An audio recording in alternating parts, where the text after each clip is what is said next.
ಹೇಳಿ. ಎಲೆಕ್ಷನ್ ಹೇಗೆ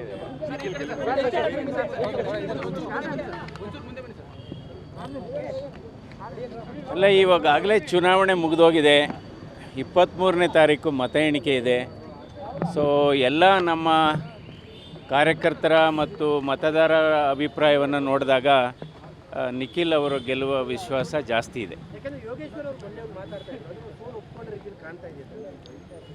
ಅಲ್ಲ, ಇವಾಗ ಏನಾಯಿತು, ಹಲವಾರು ಘಟನೆಗಳು ಏನಾಯಿತು, 2-3 ಘಟನೆಗಳು ಎಲೆಕ್ಷನ್ ಚುನಾವಣೆ 3-4 ದಿವಸ ಇದ್ದಾಗೆ.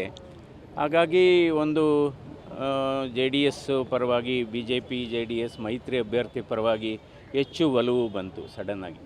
ಕೋವಿಡ್ ಹಗರಣದ ವಿಚಾರದಲ್ಲಿ ತನಿಖೆ ನಡೀತಾ ಇದೆ. ಆ ವಿಚಾರದ ಬಗ್ಗೆ ತಮಗೇನು ಮಾಹಿತಿ ಇದೆ? ಇಲ್ಲ, ನನಗೇನು ಮಾಹಿತಿ ಏನಿಲ್ಲ. ಬಟ್ ನಾನು ಟಾಸ್ಕ್ ಫೋರ್ಸ್ ಮುಖ್ಯಸ್ಥನಲ್ಲ ಅಷ್ಟೇ. ನಾನು ಟಾಸ್ಕ್ ಫೋರ್ಸ್ ಮುಖ್ಯಸ್ಥನಲ್ಲಕ್ಕೆ ಇಲ್ಲ.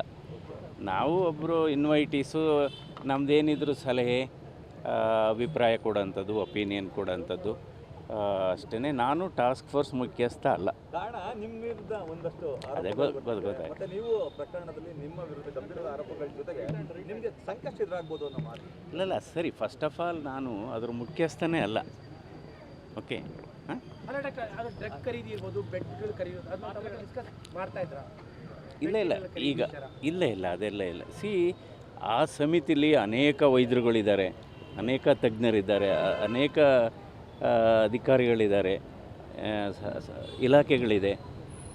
ನಂತರ ಅದು ಮೆಡಿಕಲ್ ಎಮರ್ಜೆನ್ಸಿ, ಗ್ಲೋಬಲ್ ಎಮರ್ಜೆನ್ಸಿ ಅದು. ಸೊ ಹೀಗಾಗಿ ನಮ್ಮದು, ಯಾಕೆಂದರೆ ನಮಗೇನು ಯಾವುದೇ ಅಡ್ಮಿನಿಸ್ಟ್ರೇಟಿವ್ ಪವರ್ ಆಗಲಿ, ಫೈನಾನ್ಷಿಯಲ್ ಪವರ್ ಆಗಲಿ ನಮಗೇನು ಇಲ್ಲ. ನಾನು ಜಸ್ಟೇ ಸ್ಪೆಷಲಿಸ್ಟಾಗಿ ಸದಸ್ಯ ಅಷ್ಟೇ. ಅಲ್ಲ, ನೋಡೋಣ ಅದು ಏನಾಗುತ್ತೆ. ಇನ್ನೂ ಅವೆಲ್ಲ ಪ್ರಿಮೇಚರ್.